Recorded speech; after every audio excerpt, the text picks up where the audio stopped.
One of the OG overpowered plants added into PvZ, but though it is overpowered, could it beat the entire game with 0 sun producers and some very detrimental zombies that hard counter it? Well, let's find out. But before we begin, let me lay down the rules for you. Only Mega Gatling Pea, no power-ups or Zen Garden, skip all levels that force the use of another plant, pre-placed plants are fine, and lastly, coins earned throughout the challenge can be used to buy plant food, but no replaying levels to farm coins. Oh, and about 92% of people who watch my videos aren't actually subscribed, so if you end up enjoying the video, consider subscribing. It's free and you can always change your mind later. Alright, let's begin the journey. Day 1 starts and I already knew it was going to be a rough one because I was already having to implement strategies to take out all the zombies. And the strategy basically consisted of me taking out a zombie and then shoveling the Gatling Pea from the lane and placing it in a different one to take out the other zombies. And throughout this entire challenge, you're going to see that this is the main strategy that we use, because even though being max level reduces the Mega Gatling Pea's sun cost by half, a 200 sun cost is still pretty crazy. And since I've already mentioned sun cost, let me tell you the other stats of the max level Mega Gatling Pea. Its recharge goes from 5 seconds to 2.5 seconds. Its health goes from 300 to 900. Its damage per P goes from 20 to 120. And you can multiply that by 4 for the Ps, making it 480. And the damage per P for the plant food power-up of the Mega Gatling Pea goes from 20 to 50. So the damage of the normal Ps and the plant fooded Ps do differ a little bit. But there is another upside to the plant food power, and that's the duration of it goes from 2 seconds to 3 seconds. It's basically a 50% buff. With the mastery levels, it also has a 20% chance to boost on placement, as well as the damage buff from the pierce. And lastly, a pretty important buff, the chance to plant food for the Mega Gatling Pea goes from 2% to 10%. And if you're unfamiliar with the Mega Gatling Pea, you'll see that while it's placed, it'll just randomly plant food. And that's what that buff is talking about. And that 10% chance comes in pretty clutch in the later worlds. And it's pretty interesting why this is clutch, because it's not actually the damage output, but it's something else. But I'll mention it when we get to that specific part in the run, because for now, day 3 of Ancient Egypt had been beaten. Day 7 is actually pretty nice because it gives us a pretty handy boost of sun at the start, which allows us to get down 4 Gatlings without having to use any shovel tactics. But then, as there are no more zombies left in the bottom middle lane, I shoveled that Gatling Pea and moved it to the top middle lane because there's still zombies there that needed to be taken care of. And with that, day 7 had been beat. Day 8, we first shoveled the walnut, the iceberg lettuce, and the 2 potato mines, which do give us some sun, but not nearly enough to make a big effect. In this level, I also started implementing other tactics. As first, I took out the 2 explorer zombies, but then as zombies came into the top and bottom lanes, I just left them alone and stalled for sun. Because if you're unfamiliar, if you don't do a damage to the zombies, it does delay the next round of zombies by a pretty good amount. And that, alongside the shovel tactic,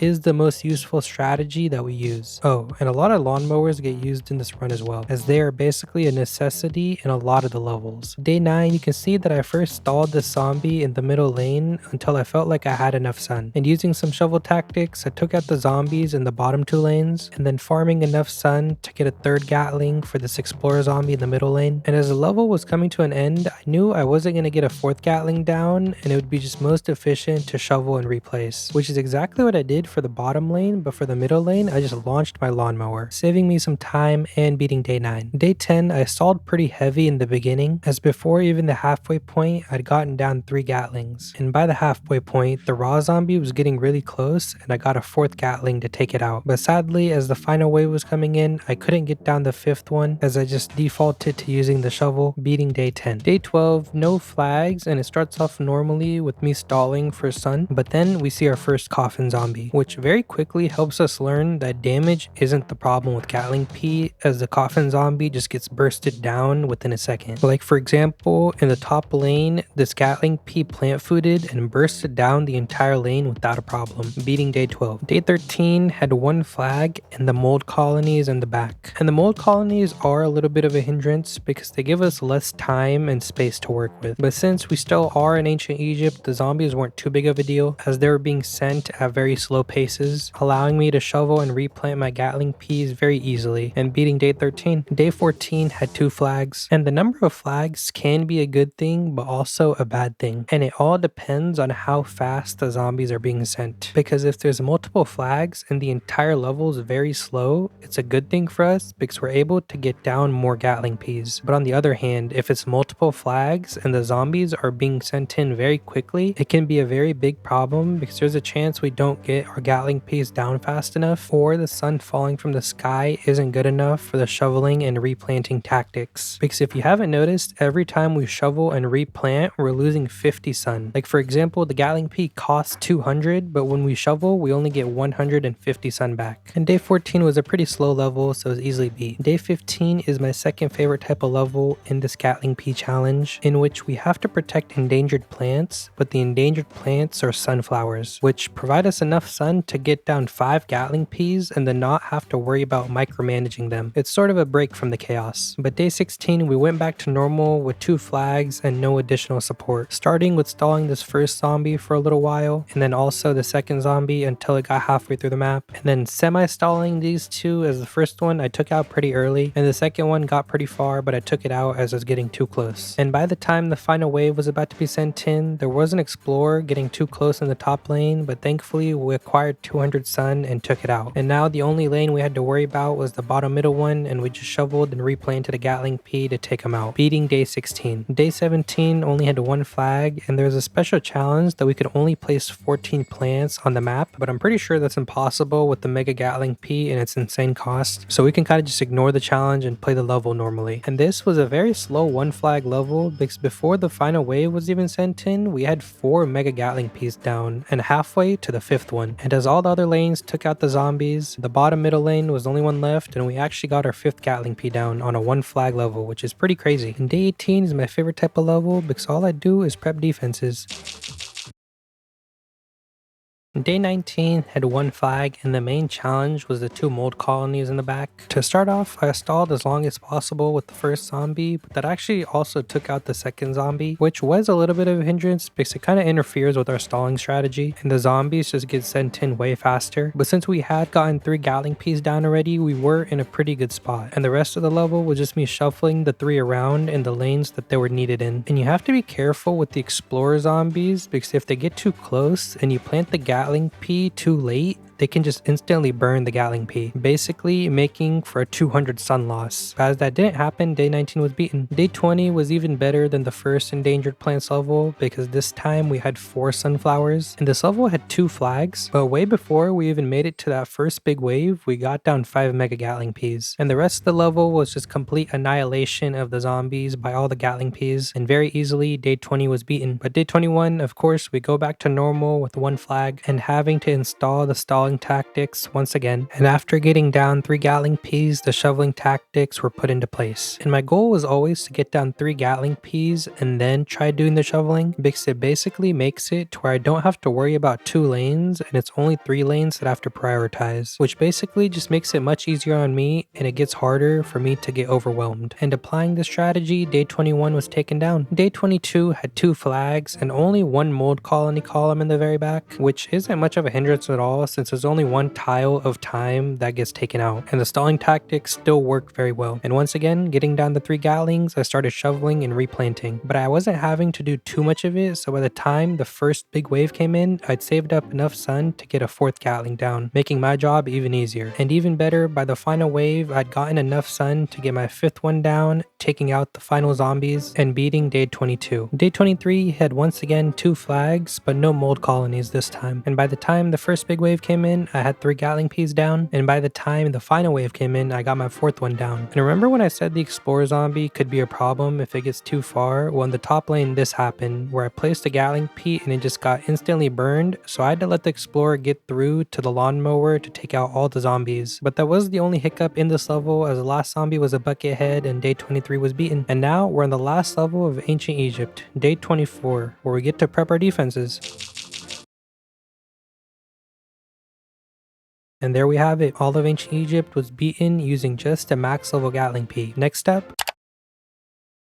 Pirate Seas day 1 starts, and for the most part, Pirate Seas is pretty similar to Ancient Egypt, but there is one major difference that can be a little bit problematic, and it's these guys, the pirate swinging zombies that swing and skip 4 tiles. And they can be a problem, not particularly on this level, but the future levels where there's too many of them, and a lot of swinging pirates can cause problems and me micromanaging my Gatling Peas. But this level itself isn't too big of a problem, and day 1 was beaten fairly easily. Day 2 starts off with again only one flag and only one lane being a water lane, and I stall this first zombie until it gets to that third to last tile and then take it out using a Gatling Pea. And I thought about stalling out this zombie as well, but then I figured that I didn't really need to, and I just placed a Gatling Pea taking it out. And another zombie in the Pirate Seas who can be a little annoying is the Seagull, because it's just a little bit faster than the normal zombies. And that speed, of course, also gives us less time to work with. But nevertheless, micromanaging my 3 Gatling Peas, I took out all the zombies and beat day 2. Day 3 had the same exact layout as day 1 with the one flag in the middle lane missing its tiles. And I about half stalled this first zombie that was coming in until I could afford my second Gatling Pea. And then not stalling really the second zombie, I realized I was being a little too hasty. So I did stall out these other 2 zombies for a little bit until I could afford a third Gatling Pea. But after getting 3, I wasn't really trying to save up for another one and started shoveling and replanting. And in doing so, this last long line of zombies was taken out and day 3 was defeated. Day 4 picked it up a little bit with now having 2 flags, but it was still only one lane that was a water lane. And I did stall the first zombie for a pretty long time, but then the second one came in without me even damaging it. So I knew the pace of the game was definitely picking up as well. And through the first big wave, and basically up until the final wave, I was just using my 3 Gatling Peas, shuffling them around whenever needed. But by the time the final wave came in, I had enough sun for a 4th one, so I placed it down, only leaving the bottom middle lane to deal with, so I shoveled and replanted the Gatling Pea, quickly taking down the zombies and day 4. Day 5 had the same 2 flags, but this time the number of tiles that were water tiles was 3. So a pretty big jump and a lot more tiles that we have to worry about the swinging zombies in. But there's also a semi-good thing that happens with this, and that's the fact that most of the zombies in this level will be focused on the 2 lanes that aren't water lanes. But as you can see, as the pirates start swinging in, it does get a little annoying as I have to consistently start micromanaging my Gatling Peas. And with most other plants, this long line of zombies in the 2 middle lanes would be a big problem. But thankfully, the Gatling Pea has insane damage and it can just quickly take them all out. I just have to make sure that I place a Gatling Pea there before the zombies make it all the way to the lawnmowers. They got a little close in this top middle lane, but I was able to get a Gatling Pea down and it took out all 4 zombies in one shot. And then the rest of the zombies in the bottom lane were easily defeated as well, and we beat day 5. Day 6 had the same exact lineup with 2 flags and 3 water lanes being in the same exact positions. And I heavily stalled the first zombie until it basically made it to the end, and I tried doing the same with the second zombie, but then a conehead came into the other lane and my Gatling Pea took it out, forcing the next horde of zombies to come in, which made me panic a little bit. But thankfully I had enough sun to get down my 3rd Gatling Pea, and then I just shoveled one of my other ones and replanted it in the very top lane to take out that pirate swinging zombie. And then I just let the 2 lanes that didn't have any peas in them marinate until the zombies built up, and then instantly took them all out. It's pretty satisfying when there's a long line of zombies and my Gatling Pea instantly plant foods, taking them all out. And when the final wave came in, I got down my 4th Gatling Pea, making this level much easier to deal with. And this last horde of zombies was taken out as my Gatling Pea plant fooded on its own, and day 6 was beaten. Day 7 had the same 2 flags, but this time the number of water tiles went down by 1. And again, I very heavily stalled the first zombie as well as the second zombie, and then even tried stalling this 3rd conehead, but then some zombies appeared in another lane that had a Gatling Pea in it already, which caused a seagull zombie to spawn in the very top lane. But by this point, I now had enough sun to place my 4th Gatling Pea down, and I didn't have to micromanage anything because the bottom lane didn't have any zombies spawning in it. Of course, until the first big wave came in, and by that time, I'd gotten enough sun and placed down my 5th Gatling Pea. And this allowed me to not worry about anything as I knew the Gatling Peas would handle all the zombies, conquering day 7. Day 9, again 2 flags, and we went back to 3 water tiles, and I stalled the first 2 zombies pretty well, getting enough sun for my 3rd Gatling Pea for this pirate swinging zombie in the bottom lane. But then out of nowhere, 3 more pirates appeared in the 3 water lanes, so I quickly had to shovel the top lane one and place it in the bottom middle lane, and then shoveling the other top lane one, placing it in the very middle lane for the pirate. And even though all these zombies were now approaching, I realized that I actually had some time and stalled a little bit more. And by the time they almost reached the end, I had enough left for a 4th Gatling Pea, and then shoveled and replanted it to take out the very top lane as well. And with one last switcheroo on the final wave, all the zombies were defeated and we beat day 9. Day 10, things picked up a little with still 3 water tiles, but now also 3 flags. And I don't really know what I did here with the second zombie, but I placed my Gatling Pea right on top of it, but the Gatling Peas were just going through it and not hitting it at all. So then I had to shovel it, placing it farther back. As I'm making the script, I literally don't remember the reason I did that. I think my brain just malfunctioned or something. But that aside, the rest of day 10 was pretty fast paced, so I was having to just use my 3 Gatling Peas and shuffle them around. There wasn't really a point in the level where I could save up more sun and get a 4th one down, but 3 was more than enough to take out all the zombies and beat the level. Day 11, we went back down to 2 flags, but still 3 water tiles. And then in the process of stalling the first couple of zombies, a swinging zombie appeared in the very top lane, so I had to handle it with my 3rd Gatling Pea, and it actually worked out because the seagull zombies spawned right behind it. But then another annoyance appeared, which was the imp cannons. But I did use this as an opportunity to stall for sun and get a 4th one down, which plant fooded and instantly took out the imp cannon. I then shuffled one of my Gatling Peas to the top middle lane to take care of the pirates there, and by the time the final line of zombies were approaching the end, I got a 5th Gatling Pea down, taking out all the zombies and beating day 11. Day 14, I got a little break as defenses were prepped. Day 15, I first have to shovel this 3-peater, which actually gives us an extra 225 sun, but alongside that, there's also another challenge added, which is protecting these flowers in the back from being trampled on. And this challenge can actually be a big problem because a lot of the times we don't have enough sun to cover each lane with the Mega Gatling Peas. And just if these flowers happen to be far up front and we didn't have that 3-peater for extra sun, this would have been a little more troublesome. But as we had a generous amount of sun and the flowers were way in the back, I was able to get down a Mega Gatling Pea in every single lane before things got crazy. And there's nothing in Pirate Seas that's gonna get past these Mega Gatling Peas, so day 15 was beaten pretty easily. Day 16 was the return of the endangered plants level, and we have to protect these 2 spring beans in the middle. And at first, I just let the zombie get all the way to the spring bean because I knew the spring bean was gonna toss it off the map, and as I stalled for more sun, I did the same thing with the second zombie, even the 3rd and 4th zombies that came in simultaneously and got launched by the spring beans. But then as zombies started appearing into the other lanes, I started placing my Gatling Peas down as well. And then I saw the barrel rollers coming in, and I knew the spring beans couldn't handle them on their own, so I placed Gatling Peas to counteract them. And for the very bottom lane, I could have just shoveled and replanted a Gatling Pea into the lane to take care of the pirates, but I realized I didn't really need to and just let the lawnmower take care of them. And then as the zombies in the other lanes were defeated, the spring beans survived, beating day 16. Day 17, we had 2 flags and 3 water lanes, and also the challenge of defeating a certain amount of zombies in a certain amount of time. I don't actually remember the exact amount of zombies that we had to beat or the time that we had to beat it in, but I do know that we did it pretty easily. And another thing that I forgot to mention about the Gatling Pea was that it upgrades itself whenever it plant foods. If you look at the hats of the top 3 Gatling Peas and the bottom one, you'll see that the top 3 only have 1 star and the bottom one has 3 stars with the 3 lines. And this upgrade isn't anything too monumental, it basically just makes the Gatling Pea fire 5 Ps instead of 4. But that aside, day 17 was easily defeated. Day 22 was a prep your defenses level.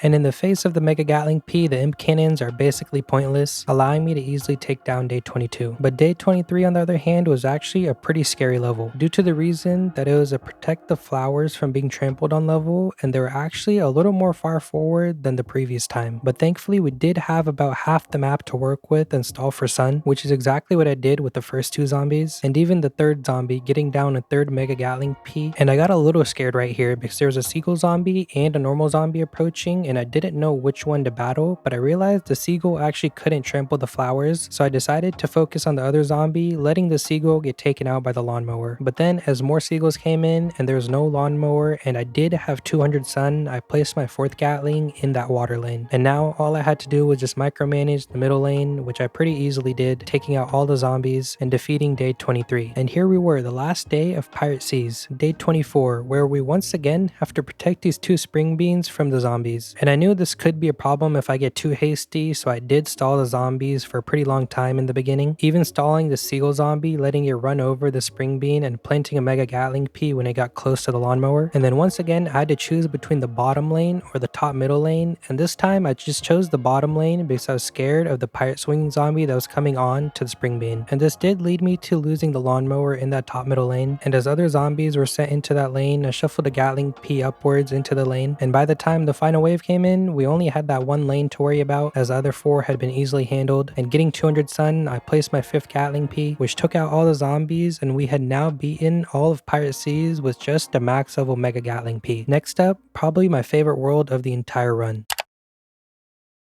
the Wild West, and it's only my favorite world for one reason, and it's this, the minecarts, which make my job of micromanaging the Gatling Pea much easier, as in this level, I can literally just beat it using one Mega Gatling Pea, and using these minecarts, I'm literally not wasting any sun either. And another pretty cool thing with the minecarts is that you can just plant food a Mega Gatling Pea and then move it across the entire map, and it basically takes out all the zombies, with that beating day 1. And that strategy of plant fooding and moving the Mega Gatling Pea around is actually very handy for some of the levels that come in later on. But for now, day 2 only had 1 flag and 2 minecarts that covered all 5 lanes. So of course I planted 2 Gatling Peas in those 2 minecarts and moved them around as needed to take out all the zombies, beating day 2. Day 3 had 1 flag and once again 2 minecarts that covered all 5 lanes. So I stalled the first zombie a little bit until I had enough sun for my 2 Gatling Peas, and after planting them, I didn't try to stall anymore and was just taking out all the zombies whenever they came in. The piano zombie was also introduced, but it was instantly taken out and we beat day 3. Day 5 had 1 minecart that had access to all 5 lanes, and the Mega Gatling Pea is literally perfect for this because with every shot it has that 10% chance of just boosting, and whenever boosted you can just move it around, taking out all the zombies without a worry. And in doing this, all the zombies of day 5 were beaten, completely annihilating this level. Day 6 was even better because we could prep defenses.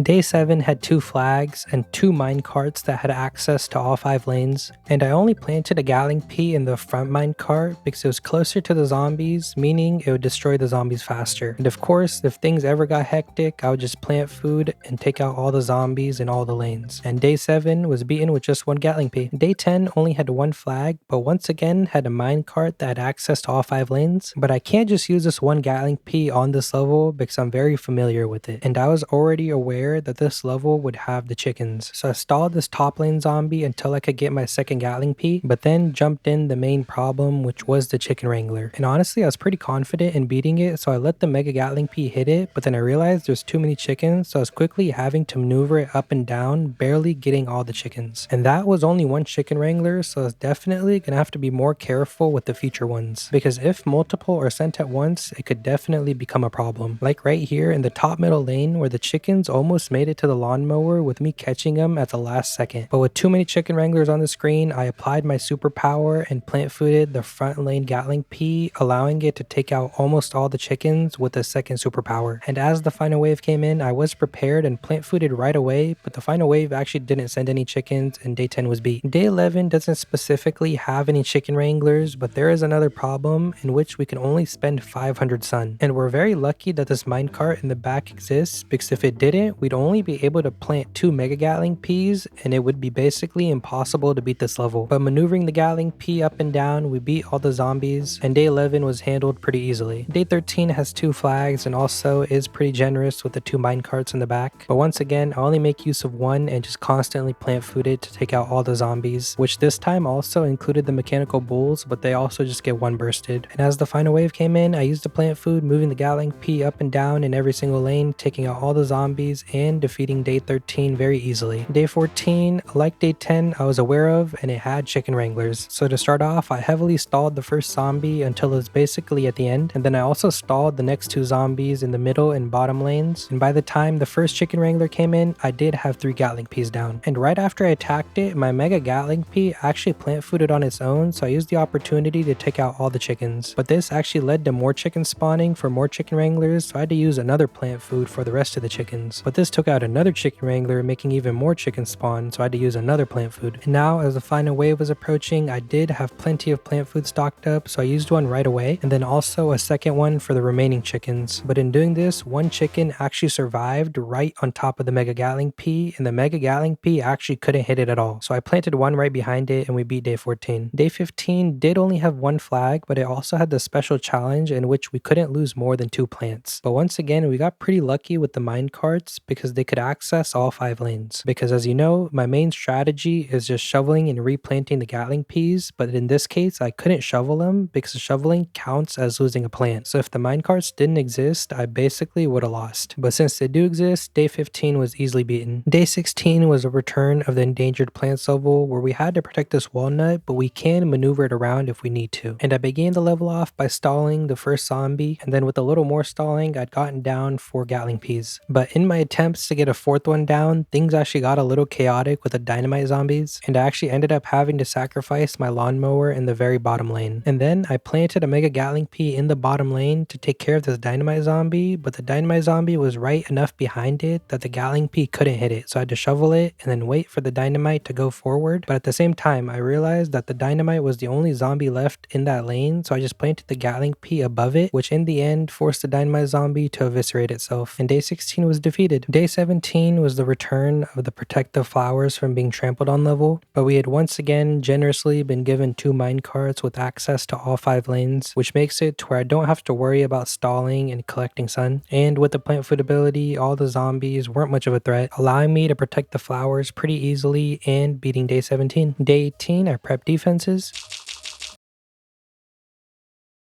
Day 19 again was another level in which we couldn't lose more than 2 plants, but thankfully we're given another minecart that could access all 5 lanes. So I made use of it and the plant food ability to take out all the zombies, beating day 19. Day 21 has 1 flag, and also we have to protect flowers from being trampled on, but this level itself isn't too scary since we have the 2 minecarts accessing all 5 lanes, and thankfully no pesky chicken zombies, so we're easily able to beat the level. Contrasting to day 21, day 23 also we have to protect flowers from being trampled on, but this time the level contains chickens. But on the bright side, we are given 2 minecarts that each can access all 5 lanes. Yet in the back of my mind, I still knew that these 2 wouldn't be enough by themselves. So I did plant another Gatling Pea in the very top lane, and as the chickens came in, things got actually pretty close with the middle lane, and the chickens almost made it to the flowers. And thankfully, I was able to take them out before they made it to the flowers. And as the next horde of chickens came in, I plant fooded my Mega Gatling Pea, taking them out as well before they made it to the flowers. And truthfully, without this plant food power up, I would have been screwed against the chickens and we definitely would have lost. It felt like things were just aligning perfectly, allowing the Mega Gatling Pea to beat a lot of the levels in the Wild West. And we had now finally made it to the last level that we play of the Wild West, day 24, in which we have to protect these 3 walnuts from being eaten by the zombies. And once again, the biggest threat against us is the chickens, so I take the time to stall in the beginning. And by the time I attacked the first chicken wrangler, I did have 3 Gatling Peas down, but I did have to sacrifice the bottom middle lawnmower to the zombies. And I could have shoveled and replanted a Mega Gatling Pea to take out the zombies in the very bottom lane, but I felt like it would be more useful if I stalled for time and got more sun, just so I could plant Mega Gatling Peas in the bottom 2 lanes, and then we wouldn't even need to use the lawnmowers. But this plan actually completely backfired as 2 chicken wranglers were sent into that bottom middle lane with the 3rd one right behind them. But I thought, oh, I could just place a Mega Gatling Pea in the very bottom lane and not trigger the chicken wranglers until I needed to and had my 5th Gatling. But very unluckily, a chicken wrangler spawned in that very bottom lane and chickens spawned in the lane right above. And right as I got my Mega Gatling Pea, a chicken made it through all the way, taking me down for the first time. On the second attempt, however, my strategy was a little different because I stalled even harder, and before the first chicken wrangler came in, I already had 3 of my Gatling Peas down. And around this time in the last attempt, I'd gotten my 3rd Gatling Pea down, but on this attempt, I already had a 4th one down. And I did still sacrifice the lawnmower in the very bottom lane to just stall for more time, and this almost went bad once again as the Mega Gatling Pea in the bottom middle lane triggered one of the chicken wranglers in its lane, and the chickens spawned in that bottom lane, but thankfully I was able to catch them with the walnut and then plant food the walnut to stall them just long enough for me to get that 5th Gatling Pea down. And after getting this 5th Gatling Pea down, down, it's basically GG's because no zombie is going to get through them. And at last, with the walnuts defended and the zombies defeated, we beat all of Wild West with just a max level Mega Gatling Pea. Next up,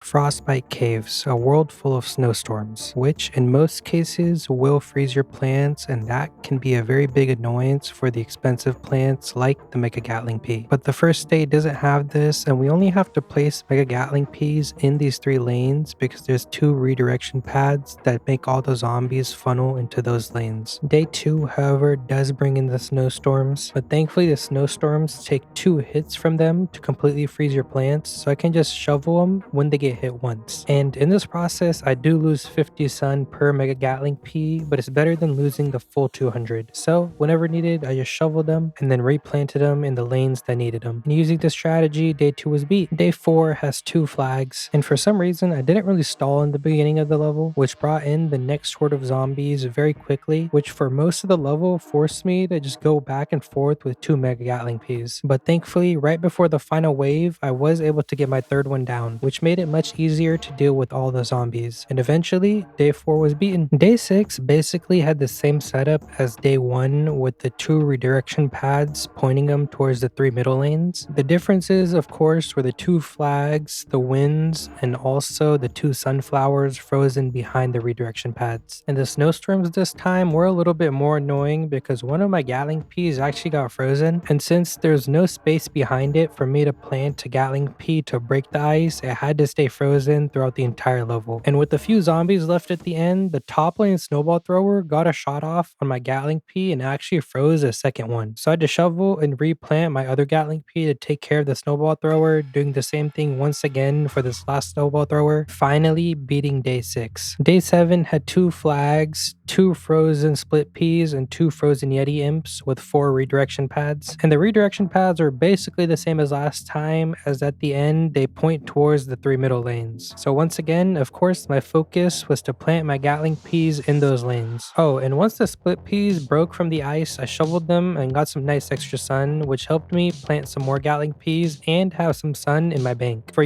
just in case a Gatling Pea got frozen or something. But even though this day did have snowstorms, it seemed like they were very minimal and not annoying as day 6's. So we actually ended up beating day 7 pretty easily. And day 9 was the first level with 3 flags, and it seemed at first that the focus would be in the top 3 lanes because the redirection pads pointed towards there, but this was completely counteracted when the Dodo Imps came in, and the Dodo Imps can actually fly over the redirection pads. So to take care of them, we would have to plant Gatling Peas in the bottom 2 lanes, which actually wasn't too bad because this level didn't have any snowstorms at all. And taking out the zombies in the top middle lane, day 9 had been beaten. Day 11 picked things up even more because it had 4 flags, and the redirection pads pointed all towards the bottom lane, which in hindsight seems really easy because all you have to do is just plant a Gatling Pea in that bottom lane. But then you realize that the level has Dodo Imps as well as a constant flurry of snowstorms. So you have to be very wary of your placements and just be careful that your plants don't get frozen and the Dodo Imps don't make it too far. And I did kind of feel at this in the very bottom lane as my Gatling Pea actually ended up getting frozen. But within the final wave, I was able to bring it back, taking out all the zombies and day 11. For day 12, I prepped defenses.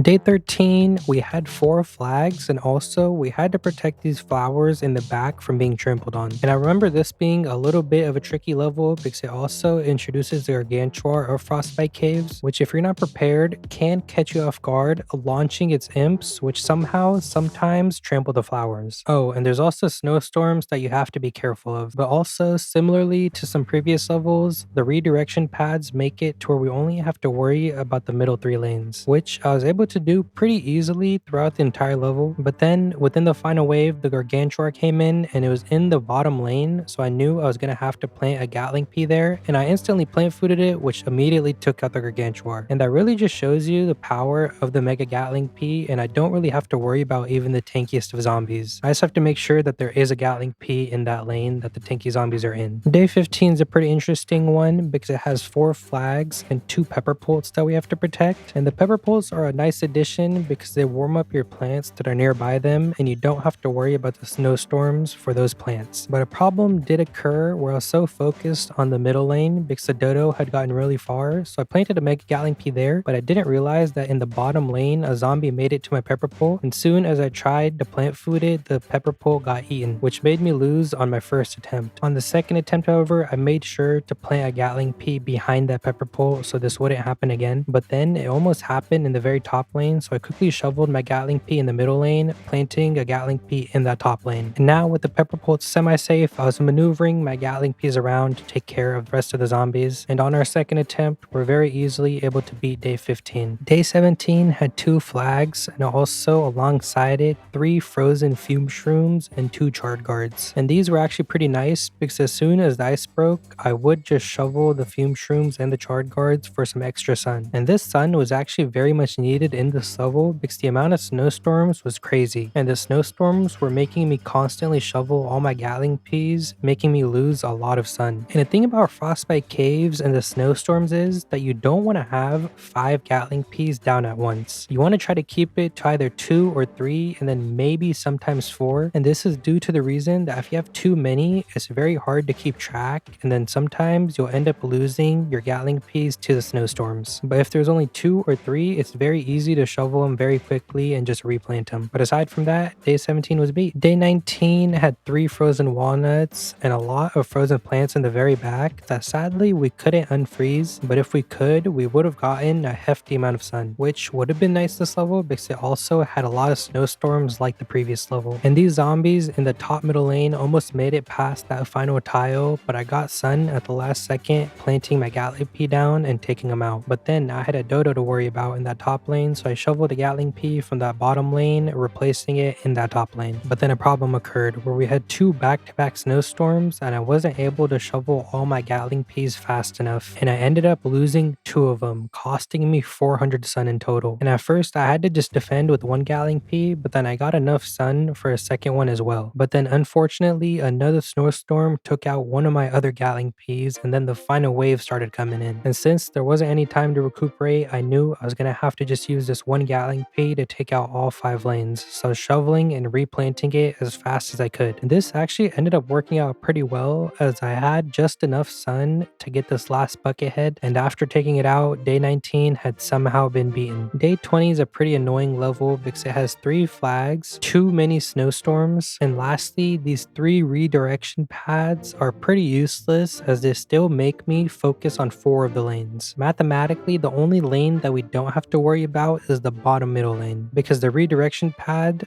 redirects zombies out of it, and there's no other redirection pad leading the zombies into it. I hope that makes sense. If it doesn't, it's not too big of a deal, because eventually a dodo appears in that lane, making us focus on it as well. And like any other Frostbite Caves level, there was a lot of maneuvering around of the Gatling Peas, as I was never able to get enough sun to fill up all the lanes. But even so, day 20 had been beaten on the first attempt. Day 22 has 2 flags alongside 3 frozen guacodiles, and the guacodiles are nice as they give us 90 sun each when we shovel them, but there is another annoyance in the level, which is the weasels. But unlike the chickens in the Wild West, it seems like the weasels actually spawn in lesser numbers. So even though we don't have the mine carts, the weasels are easier to deal with. Well, I say that, but then I actually ended up losing a lawnmower in the very bottom lane, but it was the last one, so we beat day 22. Day 23 has 3 flags, 3 frozen twin sunflowers, and also 5 charred guards that we have to protect. And this level isn't actually too bad because as soon as we break the ice from the twin sunflowers, they immediately produce us sun, and then I also shovel them to get even more sun. That's not really me abusing the power of the twin sunflowers, it's just that as soon as the ice breaks, for some reason they instantly produce sun. And by the time this snowstorm of zombies that land right on the charred guards did come in, I was able to get down 5 Gatling Peas in every single lane.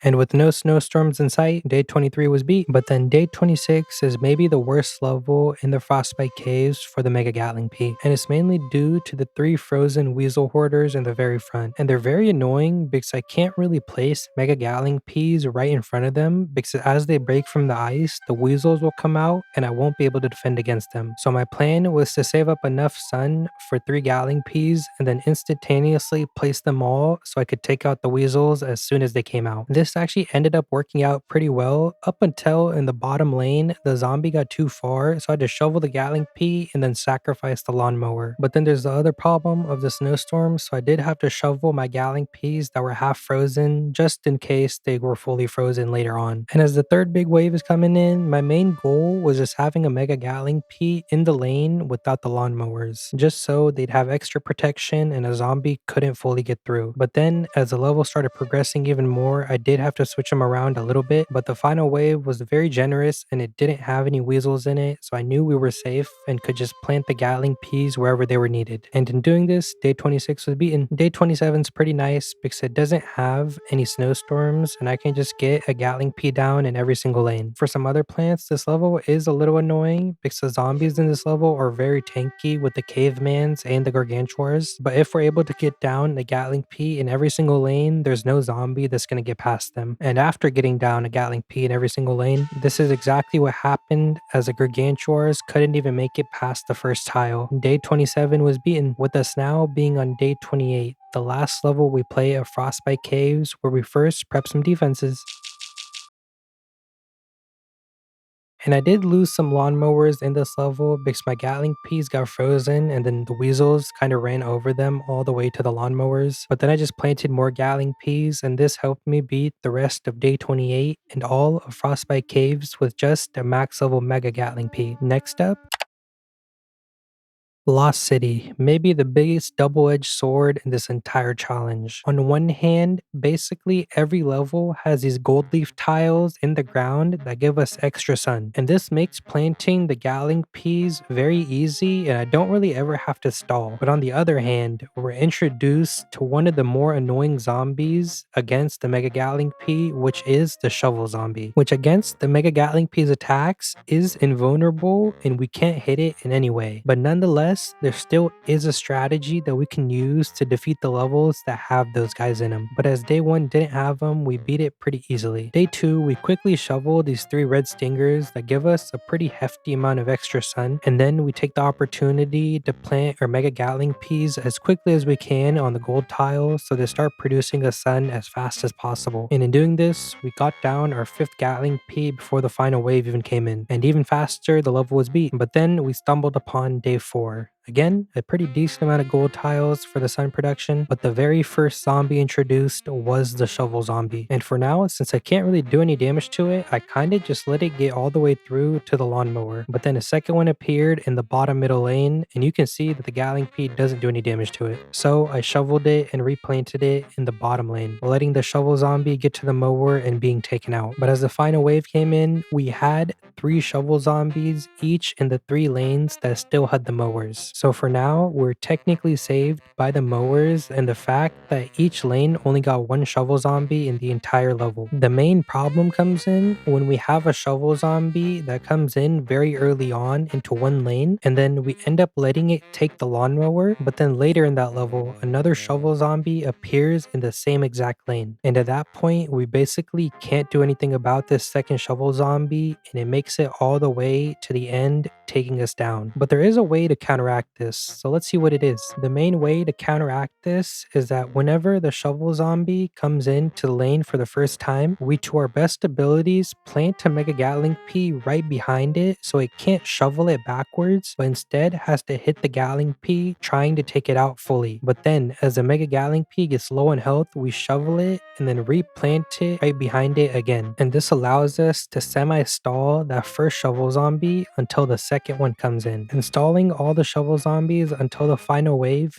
basically guarantees that we win since we have all the lawnmowers intact. And that's basically the only way we can counter the Shovel Zombie. And if you remember the only max level pea shooter run, this was a little bit easier because the pea shooter literally cost 25 sun. But contrasting to that, the Gatling Pea costs 200, so it's much more difficult to try to get them down and still preserve our sun. But nevertheless, day 6 was beaten after the lawnmowers took out the zombies. Day 7 had 3 3 flags and 3 gold tiles, which more gold tiles are preferred, but they aren't too bad, so we try to make do with them. But there's just so much micromanaging that goes on with these levels when there's multiple shovel zombies on the screen at once. And I actually kind of just gave up on the shovel zombie in that top middle lane, letting it take that lawnmower. But I highly came to regret this as soon after a second shovel zombie appeared in its lane. And knowing I couldn't do anything, I just chose to restart on my own. On the second attempt, I did know that I was definitely gonna have to stall the beginning of the level, which is exactly what I did, as a conehead appeared in that middle lane, but I quickly shoveled my Gatling Pea just so another horde of zombies wouldn't come in. And in doing so, by the time the shovel zombie came in, I did have a pretty decent amount of sun to where I could have 3 Gatling Peas on the gold tile and still stall the other shovel zombies. And as the second shovel zombie came in, I could also stall it as well. And micromanaging between the first 2 shovel zombies, by the time we reached the final wave, I realized that it actually wasn't too difficult. Even though there's a crazy amount of shovel zombies on the map right now, I realized that the only problem was that I didn't have information on whether they existed in the previous attempt. But once I knew their numbers, it was pretty easy to prepare for them. Day 10 also has 3 flags, and this time it provides us with 5 gold tiles, which is much nicer. But with the extreme pacing of the level, we actually aren't able to make use of all 5 and only end up using 2 to 3 at a time. But on the brighter side, we actually did get pretty lucky this level, as only 1 shovel zombie appeared early on in that middle lane, and then the second one only appeared into the second to final wave. And then as the third and fourth appeared on the final wave in 2 different lanes, I realized there was actually no point installing the shovel zombies in this level, and I could have just let them get to the lawnmowers right off the bat. But there's no real point in really worrying about that since we beat day 10. Day 11 did have some nice gold tile placements with 1 in each lane. This is nice because while we're stalling the shovel zombies, we also have to defeat the other zombies in the other lanes, because defeating them is what makes the level progress faster, and our main priority is always getting to that final wave as fast as possible. The previous couple of levels were a little annoying because there wasn't a gold tile in each lane, and I was having to kind of micromanage defeating the other zombies as well. But on this level, we can just have a Gatling Pea on each gold tile, which will allow us to defeat the zombies and also get more sun than normal. This level though only had 2 shovel zombies, one of which came in on that second flag and the third one on the final flag, and since there was only 1 of each in different lanes, the lawnmowers took him out very easily, beating day 11. Day 15 has 3 flags, some pretty nice gold tile placements, and also 2 Aki in the top and bottom lane that we have to protect. And these Aki are actually very nice because they're just able to defeat the shovel zombies on their own. And if things happen to get too hectic, I could just plant food the Aki and they basically clear the map. And now, as there's only 1 zombie left, I planted a Gatling Pea behind the Aki, taking the zombie out and pretty easily defeating day 15. Day 7 has a pretty decent amount of gold tile placements and also 3 flags, but most importantly introduces these tent imps, which I have to take out immediately because if they happen to get to that gold tile that was right in front of it, it's able to place down a tent that infinitely spawns zombies. And this level wasn't too bad with the shovel zombies either, as the first one was introduced in the first big wave, and I was actually failing installing it as it got pretty far. But luckily, it was the only shovel zombie that appeared until basically the final wave was coming in. And as the final wave came in, I let the lawnmowers do their job, taking out all the zombies. Day 19 only had 2 flags and some pretty sporadic gold tile placements, but most importantly, the first big wave introduced a shovel zombie in the top middle lane and the very top lane. So we had to stall them both to the best of our abilities, but then a third one walked into the bottom middle lane, and by this time, I didn't really have any more sun or Gatling Peas to shovel, running out of basically all materials. So all the shovel zombies took the lawnmowers before the final wave even came in. And I thought I had lost because if a shovel zombie appears in those 3 lanes, I basically just lose with nothing else to do. But very luckily, as the final wave came in, I realized there weren't any more shovel zombies and it was only dragonflies with 2 basic zombies. But there was a problem. Even though there weren't any shovel zombies, I still had to beat the dragonflies that were in the lanes without the lawnmowers. And I had gotten all of them with basically that top one left, but I just didn't have enough sun. And then right as I planted my Gatling Pea, it couldn't hit it and the dragonfly made it past, making it all the way to the end. On the second attempt, however, I already knew that the shovel zombies each appear in different lanes, so I don't have to worry about stalling them. So contrasting to the last attempt, I just let them get to the lawnmowers. And in doing this, by the time the final wave came in, I had a Gatling Pea in every single lane, which made that final wave much easier than previous, and day 19 was beaten. But then we're put up against one of my least favorite levels in Lost City, day 20, in which we did get a lot of gold tile placements in this Z pattern, but we couldn't really utilize them that well because the first two zombies that come in are these spider zombies right on top of the gold tiles, so I have to place a Gatling Pea farther back to take care of them. And then the next zombie introduced is that shovel zombie with the umbrella and the imp tent right behind it. And that top lane is very annoying because that shovel zombie kind of comes in too early and I don't have enough sun to stall it very well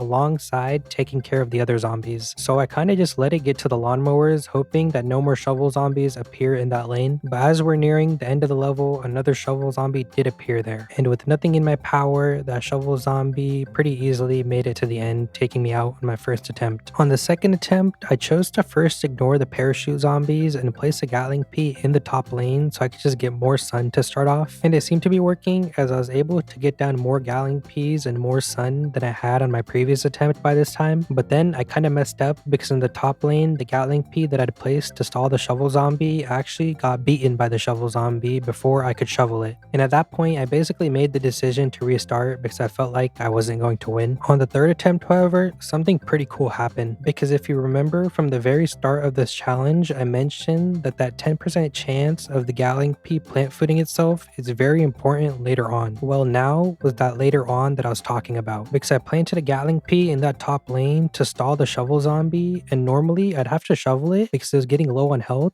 But that Gatling Pea ended up plant footing itself twice in a row by itself, basically healing itself to full health. And that's very helpful because even though it's not doing any damage, it healing itself is important because I don't have to shovel it or use a plant food of my own to stall that shovel zombie for longer. And that 2 times that it plant fooded itself was just enough that all the shovel zombies were now on the screen and we could leave the rest of the job to the lawnmowers. And as all the zombies got taken out, there's only this one 10 temp left, which I took out by placing a Gatling Pea, and we finally beat day 20. But I actually did buy plant food on this level with my coins, and I was just praying that I didn't have to spend all my coins on Lost City because we still have the Dark Ages and the Jesters to go up against. Because if you thought that the shovel zombies were bad, well, the Jesters are even worse. But getting back to Lost City, day 23, there was another annoying zombie introduced, which were the Indiana Jones zombies, who basically skip half the map like the pirates from the Pirate Seas. And if too many jump in at once, it can be a little chaotic with me having to shovel and replant my Gatling Peas. But the good thing about day 23 was that the shovel zombies didn't come in until very late, and I was able to get down a lot of Gatling Peas and even have some sun by the time they came in. And I didn't have to stall them either, as by the time they got near the end,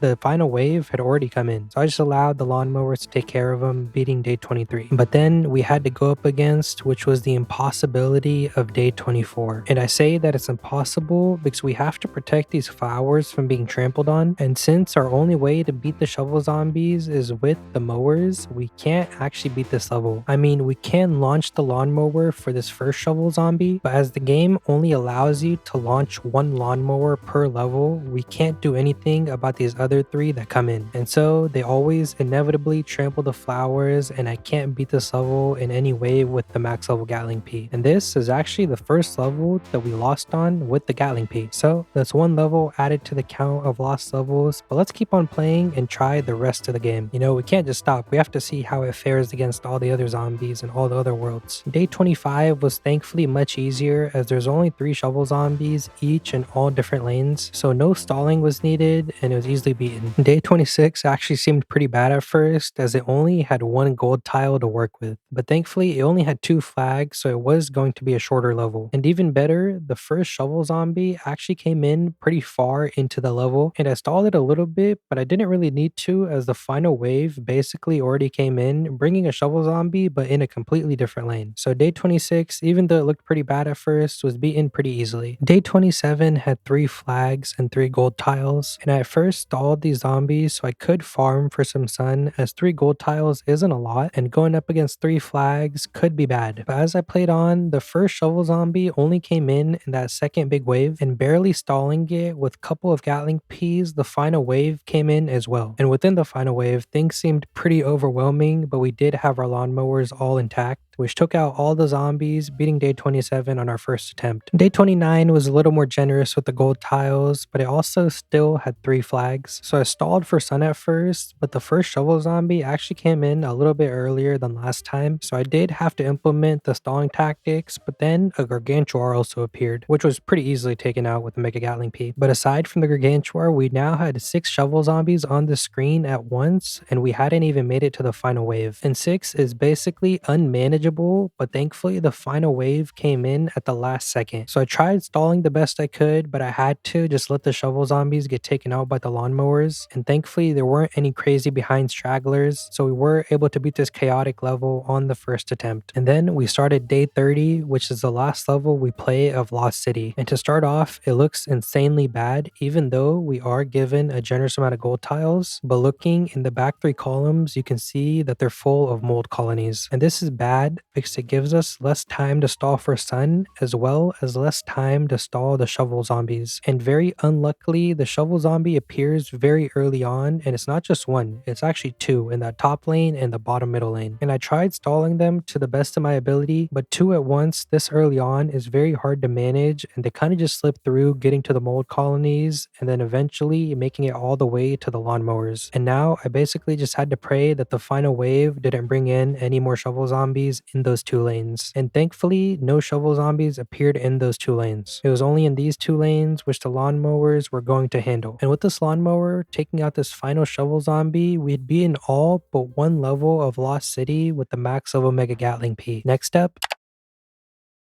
the far future, which is kind of like a break that we get between Lost City and the Dark Ages, so I'm pretty thankful for it. And it's just nice because there aren't any zombies that can counter the Gatling Pea. The only kind of letdown with the far future compared to Lost City is that we don't have the gold tiles anymore, and we're just purely dependent on the Sky Sun once again. Oh, and you might have realized that we're on day 2 and not day 1, and that's just because I forgot to record day 1, but I can confirm that it was very easily beat, and same with day 2 as well. Day 3 had 1 flag, and I pretty heavily stalled the first 2 zombies, but then after that I'd gotten enough sun for another Gatling Pea and just started shuffling them around whenever I needed to. And in doing this, day 3 was beaten very easily. Day 4 actually has a challenge which is very nice for the Gatling Pea, and it's the Sun Bomb challenge, and it's nice because it has sun falling from the sky, but they come down at a much faster pace, which allowed me to get down 5 Gatling Peas, 1 in each lane, before the first big wave even came in. And after this, it was basically just GG's. Days 5, 7, 9, and 10 were all basically beat using the same methods very easily. Day 11, we stopped to prepare some defenses.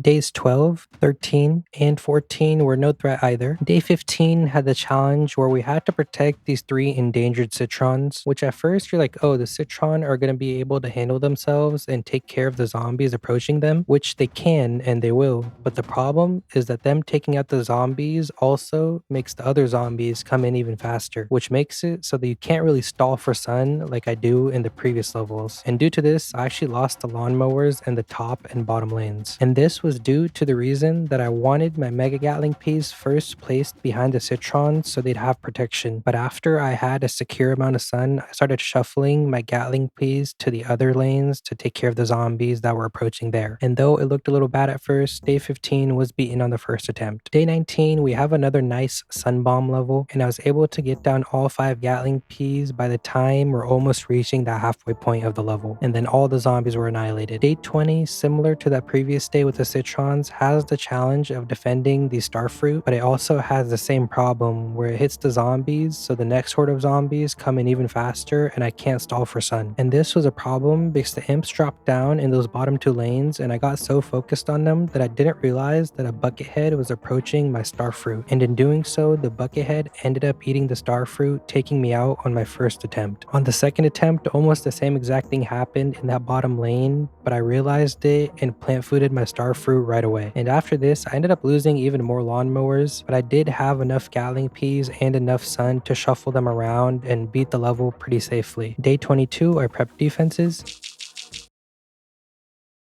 Day 23 had two flags and the challenge where we couldn't have 15 plants on the map and also a limit of 2,250 sun. And on basically every other challenge, the sun limit wasn't a problem, but since we're shuffling our Gatling peas back and forth between the lanes, we lose that sun limit pretty fast. And by the end, it gotten close as I only had 450 sun limit left and we hadn't even reached the final wave. And as the final wave dropped in, I had a Gatling pea in 4 of the lanes, but only the middle lane was left, but I just used the lawnmower to take care of the zombies there. But now we're here, the last level we play in the far future, day 24. And very generously, it's a sun bomb level. So you know we just got a Gatling pea in every single lane and just bursted through all the zombies. And that was all of far future beaten with just the max level Gatling pea. Next up, the Dark Ages, a world full of pain, and that pain comes in many forms, one of which is of course the Jester zombies that come in later on, but there's also the fact that we have to use the gold bloom for sun production since there's no sun dropping from the sky, which basically forces us to wait for its long recharge. And night 1, it wasn't too big of a problem as it had a lot of sun gravestones that provided me with extra sun, but the levels that don't have the sun gravestones are a much bigger problem. Day 2 did have some sun gravestones, so I utilized some of them at the start to get down 2 Gatling peas, but I didn't have enough sun for the top middle lane and bottom middle lane, so the zombies there ended up taking the lawnmowers. But thankfully, before more zombies would come into those lanes, I was able to use a gold bloom and get down the rest of the Gatling peas, beating night 2. Night 3, however, does not have any sun gravestones. So to start off, I do use my gold bloom, getting 475 sun, but I don't plant down my Gatling peas right away, using the time to stall and just letting this first zombie reach the lawnmower. And I almost do the same thing in the top lane, but I decide that I should preserve that lawnmower, placing a Gatling pea there, and then I got my second gold bloom for more sun, which allowed me to counteract the imps that were about to reach the end. But even that second gold bloom only gave me enough sun to have 2 more Gatling peas, so that top middle lane I didn't have enough sun for. And honestly here I could have shoveled and replanted into that lane, but I thought it was better to just stall and let the lawnmower handle them until another gold bloom got recharged. Oh, and I see a lot of people commenting this in some of the videos about using plant food to recharge the gold bloom, but the gold bloom is only there to imitate the sun falling from the sky like in the other worlds, because someone had done the math a while back saying that the gold bloom and its recharge produces the same amount of sun that the sky also produces in the other worlds. And using the plant food on the gold bloom would technically kind of break that rule, and that's why I don't use plant food on the gold blooms, just to keep it fair. But that aside, I let this last lawnmower take out these last 3 zombies, beating night 3. But now we're on night 5 where the Jesters are introduced. And the level started off normally with me using my gold bloom and then planting Gatling peas in the lanes that had the sun gravestones. And then as the first Jester zombie walked into the middle lane, I didn't do anything to it and just let the zombie take the lawnmower and the Jester with it. But then 2 more Jesters appeared in the top middle lane and bottom middle lane, and you're about to see why the Jester is a big problem. And it's basically because it throws back the peas at the Mega Gatling pea, and there's just so many of them that the Mega Gatling peas get 2-shotted. The shovel zombie didn't have the ability to do this, and so I just let the Jesters reach the lawnmowers, but then another Jester appeared in the bottom lane, and that Mega Gatling pea plant fooded by itself and just got completely annihilated before I could even shovel it. The Jester just turns into a zombie machine gun. But after that Jester was taken out, we had no more lawnmowers left, but then more Jesters appeared in the top 3 lanes. And without lawnmowers, we can't beat these guys. So I decided to just restart the level on my own accord. And the way to try and beat the Jesters is the same as the shovel zombies, where you plant the Mega Gatling pea right behind them, letting them do damage to the Gatling pea and trying to stall them until the very final wave. And even though we shovel the Mega Gatling peas right as they're about to die from the Jester's damage, this strategy is kind of atrocious in the Dark Ages because we don't have a consistent sun production,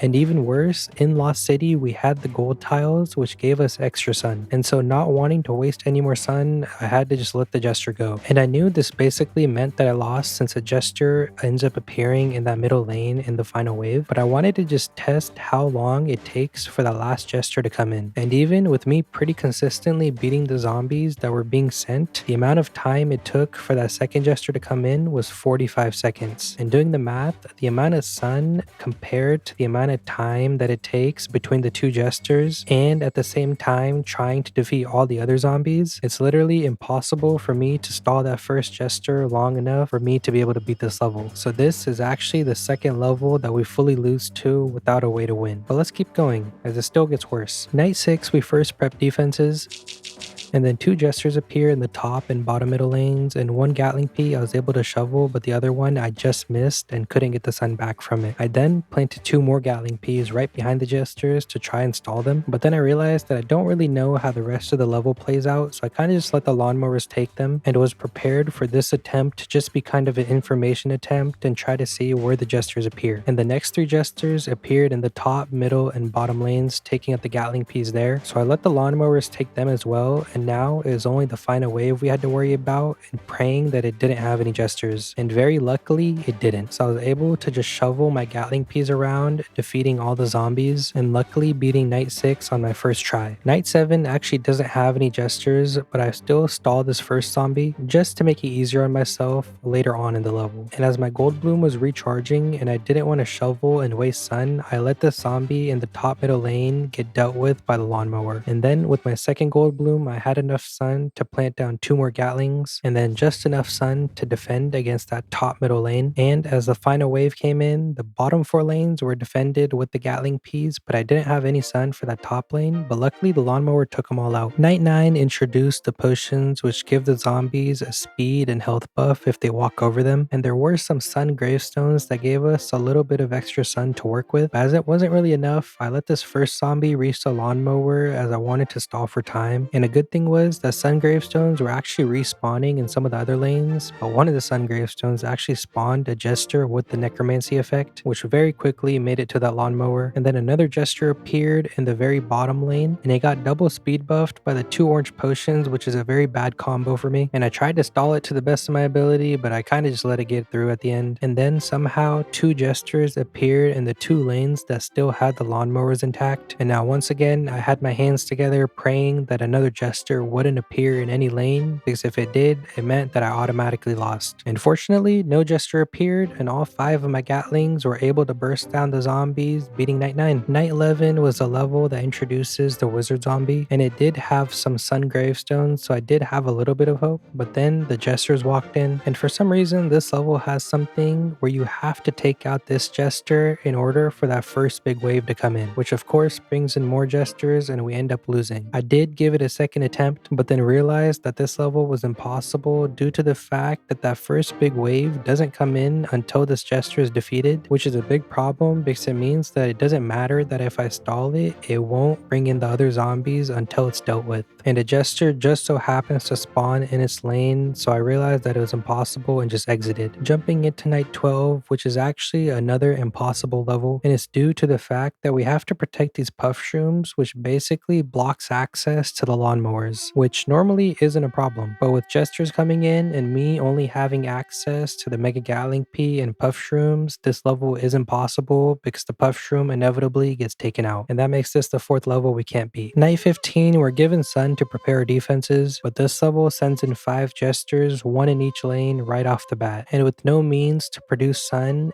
and there being 5 Jesters, I just don't have the facilities to stall these guys long enough. And what I mean by that is that they take the lawnmowers and then 3 more Jesters are sent in the 3 middle lanes and I can't do anything about them, making this the 5th level that we can't beat. And that 5 number is actually pretty important because that's the amount of levels that the regular pea shooter at max level lost to. And it's looking like the Mega Gatling Pea actually might lose to more levels than the normal pea shooter did. But let's see how it plays out before we make any assumptions. Day 16 19 started off with me stalling for sun, and then right as I got all 5 Gatling Peas down, I did have to shovel 3 of them because 3 gestures appeared, but thankfully they didn't reach the lawnmowers before the final wave came in, which basically guaranteed our win, and night 16 was beaten, but then thrown at us was night 17, which at first seems like it's going to be a very doable level because we get so many sun gravestones to work with, but then we see our first jester pop out of the gravestone, and this isn't too bad, and the real problem comes in with the fact that throughout the level, more jesters spawn, but most importantly, the time between that first jester and the second jester in the top middle lane was a full minute, which basically makes it impossible for me to stall and micromanage the first gestures long enough that we reach that final wave before losing any lawnmowers, officially making this the 6th level that we can't beat and the Gatling P technically worse than the Pea shooter in this challenge. But don't worry, it gets even worse because night 19, where we have to protect these 3 magnet shrooms, gestures actually appear in the lanes of the magnet shrooms, making it impossible to defeat or defend them. And that was actually all of Dark Ages not beat completely with the max level Mega Gatling P. But hopefully the future worlds hold something brighter, with the next step being the Neon Mixtape Tour, a world that can sometimes deceivingly be difficult. And normally it's whenever this fire sparks up on the top and the bottom and the music starts playing even heavier in-game, which makes the zombies a bit faster. And the fast zombies for Mega Gatling P are definitely a problem because it means less stalling for sun. But day 1 only had 1 flag and the zombies weren't too problematic, so I just shuffled my Gatling Ps around whenever needed, taking down day 1 pretty easily. Day 2 already had 2 flags and also introduced this annoying Mohawk zombie. It's mainly annoying for its speed, but also we have to be careful because we can't plant our Gatling P too late, because if we do, the Mohawk will just yeet it off the map. But day 2 didn't have too many zombies to start off, and I was able to get a decent amount of Gatling Ps down as well. By the end, having 4 and only having to shuffle 1 Gatling P downwards to take care of this lane, beating day 2. Day 4, an even further increase in difficulty with now 3 flags. And it wasn't too bad for the most part until right before the final wave where it got a little heated and I had to sacrifice this lawnmower in the bottom middle lane. But right after, we're able to recuperate, taking down day 4. Day 5 had 3 flags and also the scarier challenge within the Neon Mixtape Tour, which is where we have to protect endangered plants from being eaten. And one is problematic because the fat beats do damage to the zombies, allowing me to not stall for sun, which causes zombies to spawn in the other endangered plant lanes. And because of me not having enough sun, I just sacrificed this middle lane for now to the lawnmower and actually almost losing the walnut in the top lane, but I got a Gatling Pea down and took care of the zombies there. But I was kind of overwhelmed and didn't realize what was happening, and a zombie ended up eating my fat beet. On the second attempt, however, I made it my priority to protect the fat beets since the walnuts do have some extra health and they don't need too much protection. And in doing so, we beat day 5 on the second attempt pretty easily. Day 7 at first had 2 flags and it seemed like things slowed down a little bit, so I once again tried the stalling tactics, but then the game made me quickly realize the stalling tactics weren't going to work anymore as they spawned zombies in 3 other lanes. So now I literally had 400 sun and 4 lanes to deal with, which I dealt with 3 of them, but chose to just let that zombie in the top middle lane get taken by the lawnmower, which bought me some time and I was able to recuperate using my Gatling Peas and shuffling them around to take care of the other lanes. And as we reached the final wave, the only lane I had to worry about was that top middle lane since it didn't have a lawnmower, so I placed a Gatling Pea there and pretty easily defeated the rest of the zombies, beating day 7. Day 8 had 3 flags and started off annoying with the Mohawk kicker zombie, but thankfully after taking it out, zombies didn't just start spawning in every other lane, but only in the middle lane to start off, which was nice for more stalling. And I did exactly that until I had enough sun to get 3 Gatling Peas down. And with 3, I knew I could just start shuffling my Gatling Peas and it wouldn't be a problem. And in doing so, we made it to the final wave without losing any lawnmowers, and then took out this last lane of zombies with the last of my sun, beating day 8. Day 12 had 2 flags and also the microphone whippers that if we let them get too close, we'll just one-shot my Mega Gatling Peas, so we don't want to do that. And this forces me to stall a little bit less just so I can take them out a little bit earlier. But aside from the microphone whippers, day 12 also introduced the Gargantuar of the Neon Mixtape Tour. And I mentioned this Gargantuar because it's actually the only one that can be a little problematic for the Mega Gatling Pea. And it's due to its power where it smashes this guitar on the ground and sends a shockwave that instantly kills the Mega Gatling Pea. But luckily the Mega Gatling Pea that I placed right in front of it this time instantly plant fooded, taking it out, and I didn't have to worry about it smashing power. And now with the final wave coming in, I let the top lane zombies just reach the lawnmower, and that lane would be handled by that, and then the rest would be handled by the Mega Gatling Pea, making day 12 pretty simple. Day 13, defenses were prepped.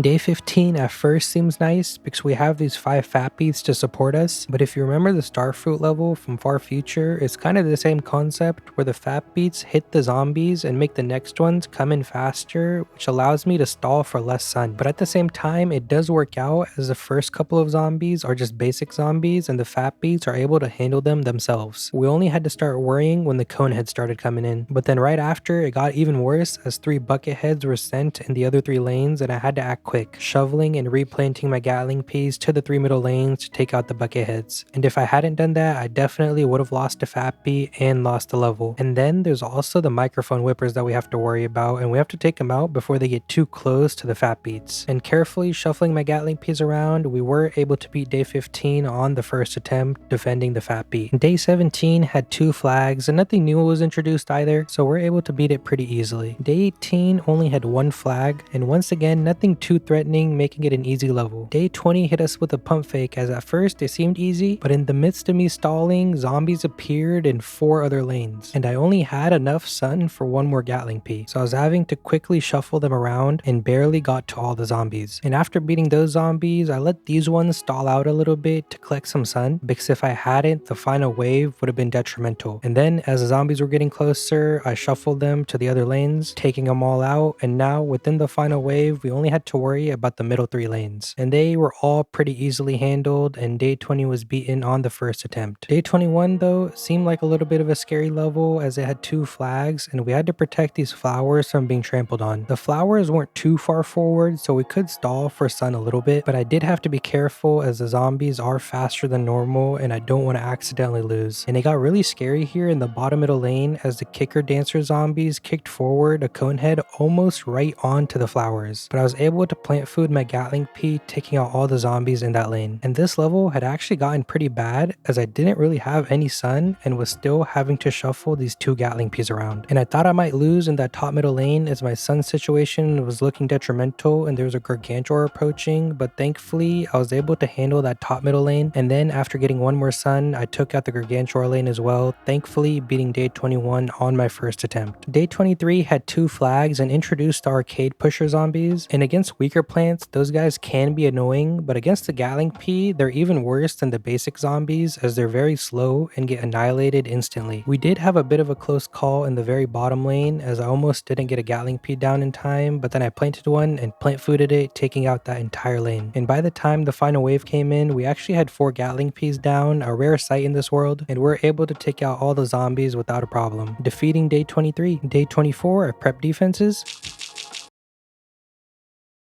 Day 25 had 1 flag and a ton of zombies, but none too problematic, so we're pretty easily able to win. Day 26 on the other hand is definitely a scary one as we have to protect these 4 spore shrooms from the zombies. And to start off, I usually let the cone head in the middle get taken by the lawnmower and then the mohawks kick the spore shrooms back, so it gives us more space to work with. But like any other endangered plant level, the spore shrooms are a problem to themselves as they damage the zombies, bringing in the other ones quicker. And due to this, I was only really able to get down 2 Gatling Peas and then already had to shuffle them around because the zombies in the other lanes started getting too close to the spore shrooms, and the spore shrooms are pretty feeble, so I needed to protect them right away. And when the final wave comes in, I have to make sure there's a Mega Gatling Pea in the top middle and bottom middle lanes as microphone whippers and the dancing kickers are sent. And if the microphone whippers are kicked too close to the spore shrooms, they're going to completely annihilate them, but thankfully I was able to take them out before they even got close. And now we only had to worry about the Gargantuar, the zombies in the top lane, and then lastly the bottom lane, and as we took them all out, day 26 had been beaten. Day 28 had 2 flags and also introduces a zombie that can hypnotize your plants, so we have to be careful because if the music goes off and my plants don't defeat them in time, they will be hypnotized and useless for a set amount of time. And on this level, to start off, I kind of just let all the lawnmowers get taken so I could just farm as much sun as possible, and in doing so I lost 4 of my lawnmowers but then had enough sun to get down 4 Mega Gatling Peas. zombies. And by the time the final wave came in, for the first time I believe in the Neon Mixtape Tour, we actually had a Gatling Pea down in every single lane. Of course, besides the prep your defenses levels, but aside from that, day 28 was beat. In day 29, I didn't really implement the same strategy and just tried to save my lawnmowers for the end. And shuffling 3 Gatling Peas around, I was able to take out the entire level, and pretty easily, day 29 had been taken down as well. And we'd finally made it to the last level of the Neon Mixtape Tour, day 30, which for the most part was pretty simple as all the zombies aren't much of a threat. But then things got hectic in the very bottom lane as the Mega Gatling Pea took out all the zombies besides one, so I was forced to just let the lawnmower handle that one. And then slowly but surely, I took out all the other zombies in all the other lanes. And now, with only these zombies left in the very bottom lane, we had beaten all of Neon Mixtape Tour with just the max level Mega Gatling Pea. In a world which is a little bit more annoying having the name. The Jurassic Marsh is definitely similar to the Neon Mixtape Tour in that the zombies start coming in too early and not allowing me to stall for sun. And already on day 1 there's 2 flags and I'm forced to shuffle around 2 to 3 Gatling Peas for all the zombies. But nevertheless, the hardest part was yet to come and we beat Jurassic Marsh day 1 pretty easily. Day 2 had 2 flags and introduced quote unquote the hardest part that I was talking about, which was of course the dinosaurs. And right now it's only the blue raptor, but this one is one of the more annoying ones because it pushes the zombies 3 to 4 tiles forward. And every single dinosaur in the Jurassic Marsh is annoying because all they do is push the zombies forward or in some way make them faster. And as I've mentioned many times earlier, the zombies being faster is the worst thing that can happen to the Mega Gatling Pea. They don't care about the health nor the damage they do, it's just the speed that's most detrimental. And on this level, I only had enough time and sun to get down 2 Gatling Peas and then shuffle them around. But somehow, we still made it through on our first attempt. Day 4, we're already up to 3 flags, and right off the bat, it had a basic zombie and a raptor right behind it. And normally I stall till I have enough sun for either 2 to 3 Gatling Peas, but this time I couldn't even get to 2. And with the first big wave rapidly approaching, I only had enough sun for 1 more Gatling Pea, and I could really only shuffle them around when 1 sun would drop. Now I was starting to realize that the future levels of this world were going to be awful to play. But thankfully, even though we only had 2 Gatling Peas right before the final wave came in, we did have a small time period where we could get some sun and stall. And this time actually allowed us to pretty easily defeat the zombies that were within the final wave and not have to worry about our sun too much. And at last, day 4 had been defeated. Day 5 had 2 flags, and the start was a little bit more graceful than the last one because it had the basic zombie but no raptor behind it. So this time I was able to stall until I had enough sun for 2 Gatling Peas. But right after I got my second Gatling Pea, the zombies started coming in very fast. So I knew that a third one would be nearly impossible and I was just going to have to shuffle these ones around, which is exactly what I did up until the very final wave where I actually got my third one down. And shuffling a couple more Gatling Peas around, we're able to defeat all the zombies and beat day 5. Day 6, once again 2 flags and a generous start with only a basic zombie and no dinosaur behind it, allowing me to pretty safely get down 2 Gatling Peas. But right after was introduced another nuisance in the Stegosaurus, which is even worse than the raptor because when it launches its zombies, there's a chance that it goes into different lanes, and that basically just forces me to micromanage even more. And this is bad because it burns through my sun faster and it makes it so that it's harder to shuffle them around. And for these zombies in the bottom middle lane, I didn't have enough suns, so I let the lawnmower just take them. But as the final wave came in, I was able to handle all the zombies and I did have enough sun to shuffle a Gatling Pea to the bottom lane, so day 6 was beat. Day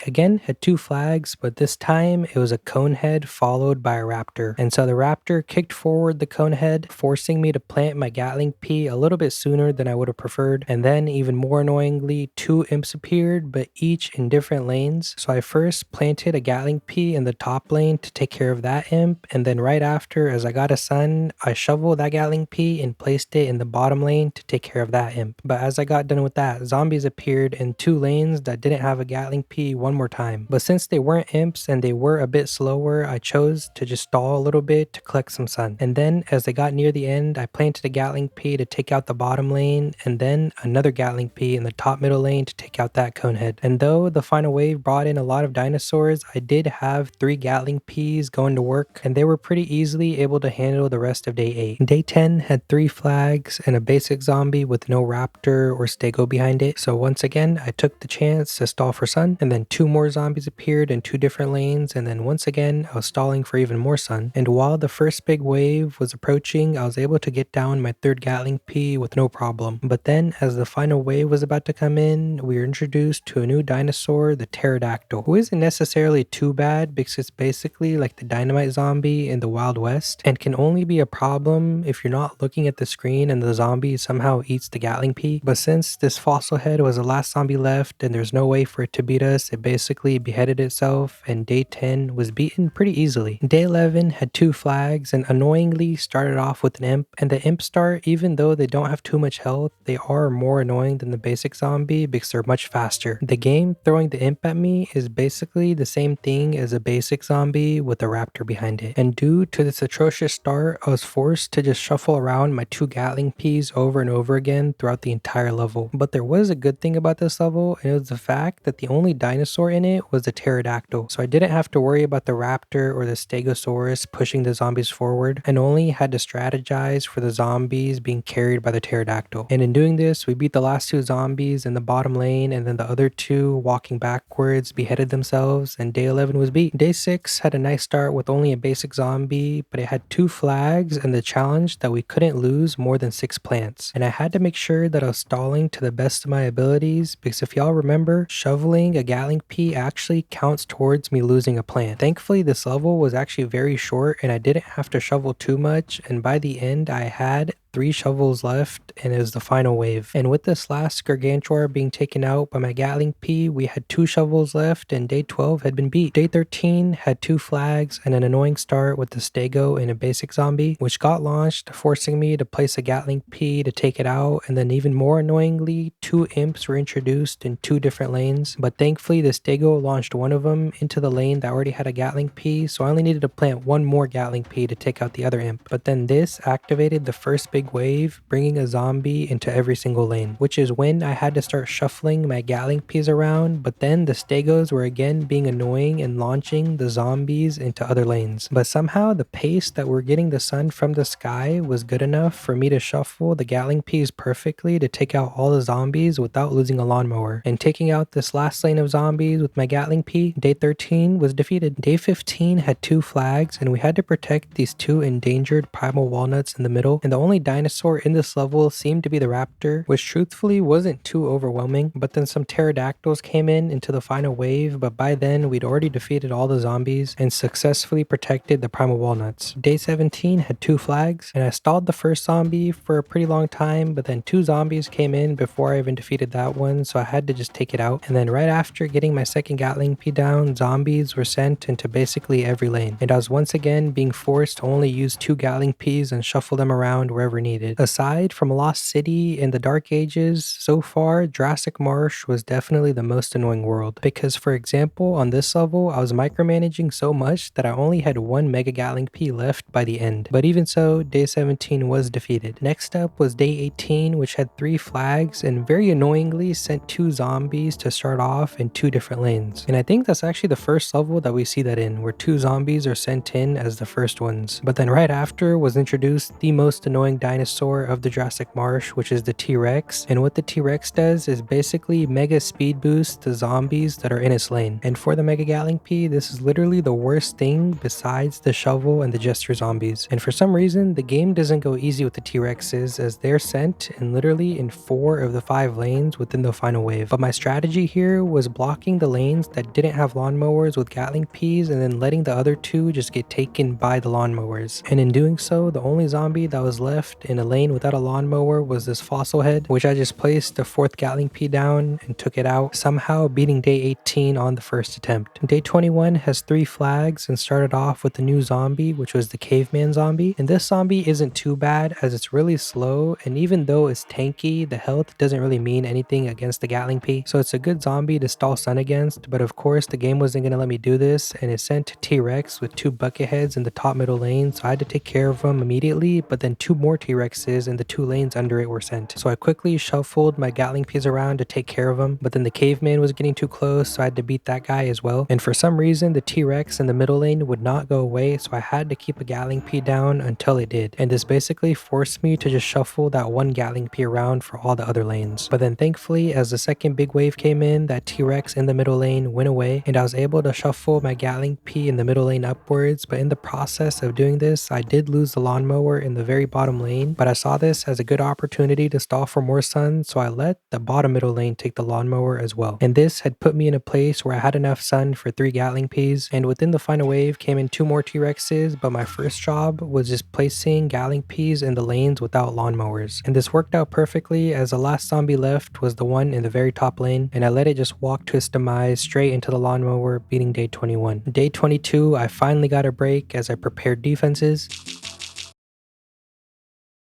Day 23, we went back to normal with 3 flags and a cone head to start off, which instinctively I used to stall for sun, but the game had other plans and sent a cone head in the top middle lane with a raptor and then in the bottom middle lane with the T-Rex. So I took out the T-Rex one first and then started shuffling Gatling Peas around wherever needed. And there were some close calls like in the middle lane and the very top lane, but I was able to get my Gatling Peas shuffled there quick enough to take the zombies out. But with everything getting so hectic here and the final wave approaching, my only goal was protecting the lawnmowers until all the zombies had come onto the map. But then somehow I defeated all the zombies without even the need of the lawnmower, and day 23 had been defeated. Day 24 had 3 flags and started off strong with the bucket head, but once again, it doesn't matter how much health the zombie has, we just need it to be a slow zombie in order to farm for sun. But as we're farming and stalling, 2 more zombies were sent in the bottom 2 lanes, and as I took them out, 2 T-Rexes in the top and bottom lane accompanied by a Stego in the very middle lane and a bunch of cone heads and bucket heads. A pretty devious combo of dinosaurs and zombies if you ask me. But by the second big wave, I was able to get down 3 Gatling Peas and only lost a lawnmower in the very top lane, but then also lost a lawnmower in the very middle lane. But the second one was definitely purposeful, as I was just using it to stall for time, and I knew as the final wave came in, all I had to do was just plant a Gatling Pea in the 2 lanes that didn't have lawnmowers and it would guarantee my win, which is exactly what happened as we took out the zombies in the bottom lane, beating day 24. Day 25 had 3 flags and brought in the second most annoying dinosaur of the Jurassic Marsh, and it's the Ankylosaurus. And the Anky's really annoying because it pushes the zombies forward basically up until there's a plant in front of them, or if there's no plant, it pushes them forward to that third to last lane from the back. And the game really felt like showing off the Anky because it set one in basically every lane. And a big problem occurred with the cone head in the bottom middle lane as I tried to place a Gatling Pea on top of it, but then the Gatling Pea couldn't hit the cone head, which meant that I'd lost as there was no lawnmower behind it. And inevitably, the cone head made it all the way to the end. On my second attempt, I realized I couldn't really stall and try to wait for a second Gatling Pea, and I was gonna have to start shuffling just this one. And it's exactly what I did as I was shuffling my Gatling Pea around, trying to preserve all my lawnmowers as they would be the most important thing when the final wave came in. And though I was trying my best, the zombie in the very bottom lane did get through, and then another one in the very top lane as I didn't have enough sun to try to get it. But then as the final wave came in, I realized that the only 2 lanes that I had to worry about were the top and bottom lane, as they didn't have any lawnmowers, and I could basically just leave the other 3 lanes wide open as the lawnmowers would take care of all the zombies there. But for some reason, I felt like risking it and trying to preserve the 3 lawnmowers, almost losing in the very bottom lane and getting the Gatling Pea down last second to take out the caveman zombies, and thankfully beating day 25. I was actually kind of worried at first that it might be impossible. Day 26 only had 2 flags, but there's these 2 columns in the back with mold colonies, and this can be a very bad combination when paired with the Ankylosaurus, especially in that top lane, because it launches the zombies right in front of the mold colonies if there isn't a plant there. And in dealing with the other lanes, I didn't realize that a zombie got launched far forward and it took out the lawnmower, so I knew I was going to have to defend that lane. But right as I saw the imp approach in that lane, I was about to plant a Gatling Pea there, but I was just a little too late. And in this position, it's impossible for me to take out that imp, so I had to just let it go and allow it to reach the end, taking me out. On my second attempt, I made sure that as soon as I saw a zombie in that very top lane, I placed a Mega Gatling Pea there, and then I just left the Mega Gatling Pea on that top lane and was only shuffling the other one around to take care of the other 4 lanes. And as the final wave came in, I basically guaranteed my win, and I lost the lawnmower in the middle lane, bottom lane, and launched the lawnmower by myself in the bottom middle lane. And day 26 was beat. 3, day 27 was another nice level and we prepped defenses.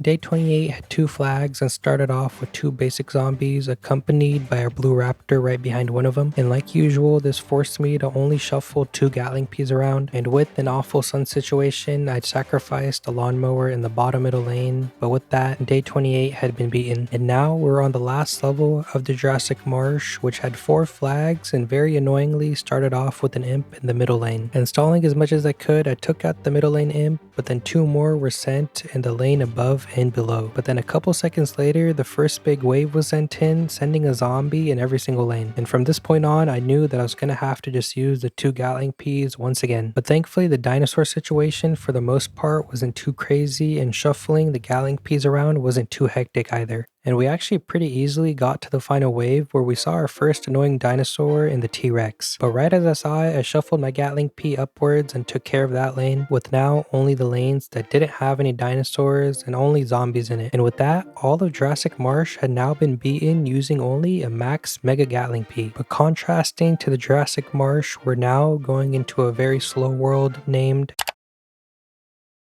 And believe it or not, Big Wave Beach to start off was actually one of the easiest worlds in the entire challenge. And this was due to the reason that the zombies come in very slowly due to the water. And because of this, days 1, 2, 4, 6, 7, 9, 11, 12, 17, 19, 20, and lastly, day 22 were all beaten fairly easily. The real challenge starts on day 23 where we have 4 flags and have to protect these 3 banana launchers in the middle, mainly from the fishermen. And to start off, I mainly just stall for sun as I know things are going to get hectic very quickly. And right as I have enough sun for 3 Mega Gatling Peas, I place one down each behind one of the banana launchers because I knew I could still use the lawnmowers in the other 2 lanes if needed, which I did end up needing in the very bottom lane, but right after I got my 5th Gatling Pea down, and after this it was basically GG's as all the zombies were getting annihilated, and with the 3 bananas protected, day 23 was beaten. Day 25 has 4 flags, and the main challenge is defeating a certain amount of zombies in a certain amount of time, which as we had 4 lanes covered with Gatling Pea, it was very easy to get that goal. And after taking out the rest of the zombies, day 25 was defeated. And day 27 was pretty easy as well. Day 28 has 2 flags and the challenge where we can't lose more than 5 plants, and this challenge is annoying because we can't rely on shoveling the Gatling Peas and moving them around. But as I mentioned earlier, the Big Wave Beach and the zombies in it are very slow, and with sacrificing this lawnmower in the very bottom lane, I was able to get down a Gatling Pea in all 5 lanes before the final wave came in. And in the end, I beat the entire level without losing or shoveling a single plant. 29 was pretty easy, but day 30 was definitely the scariest and most difficult one. And in day 30, we have 4 flags and we have to protect these 5 guacodiles. Once again, mainly from the fisherman zombies, because if the hook even touches the guacodiles die and we lose. And stalling in this level is basically non-existent because the guacodiles just shoot any zombie in their sight. So I have to make sure, like in the middle lane, whenever I see a fisherman zombie, that I shuffle a Gatling Pea into that lane to take out the fisherman immediately. And this is doable for the most part, but I am pretty familiar with this level, and I know on the 3rd big wave that a fisherman zombie is sent into every lane. So by then, I'll need to have at least 4 Gatling Peas down to take care of them and just shuffle one around if needed. But as we're getting closer to that 3rd big wave, things were not going as planned, so I bought some plant food, and right as the fisherman zombies jumped up, I started plant fooding the 2 guacodiles in the bottom 2 lanes because they didn't have a Gatling Pea in front of them, and the plant food, even though it took 2, it did help in not losing them on the first hit from the hook. And after getting through that fisherman attack, this level becomes a little more simpler. We just have to be careful of any stragglers. But pretty quickly, the rest of the zombies were defeated, and we had now beaten all of Big Wave Beach using just a max level Mega Gatling Pea. And next up,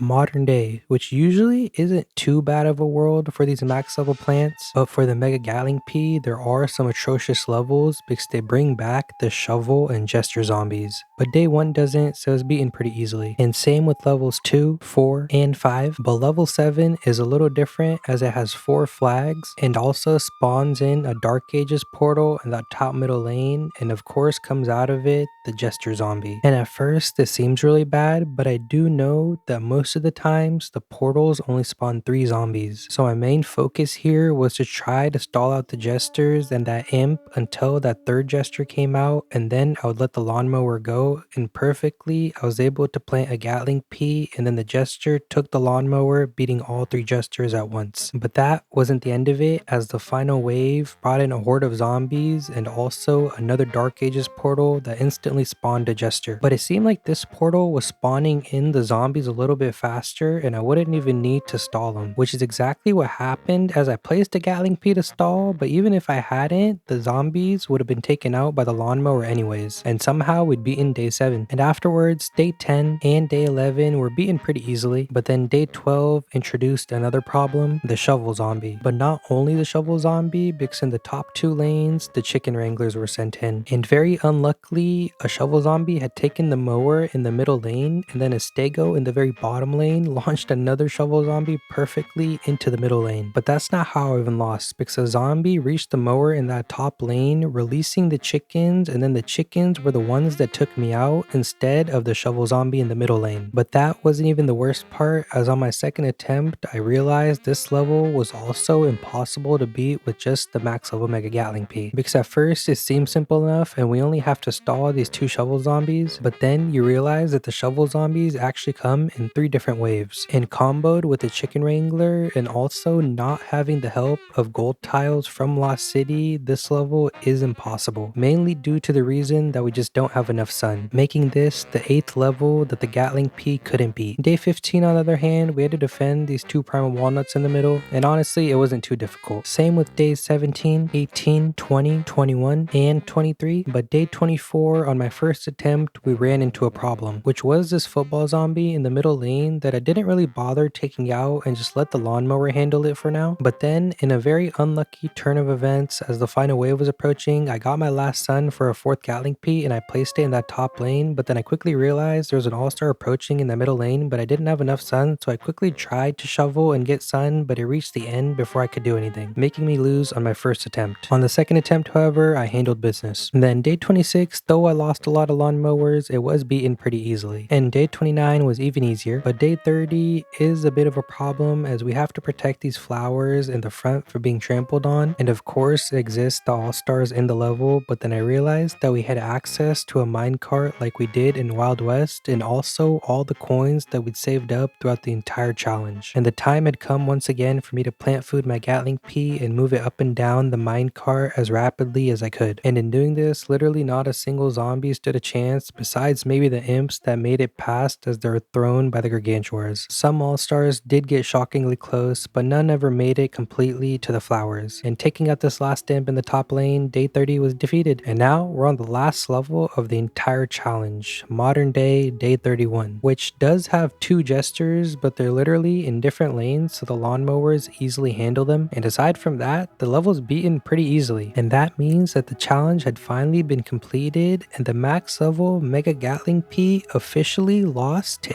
8 levels out of 312, which is honestly pretty amazing. But if we want to look at it a different way, it did lose to 3 more levels than the normal pea shooter did, which just shows you how wonky the leveling system gets. But that's basically it, so let me know what other plants you want to see me try. Okay, bye bye.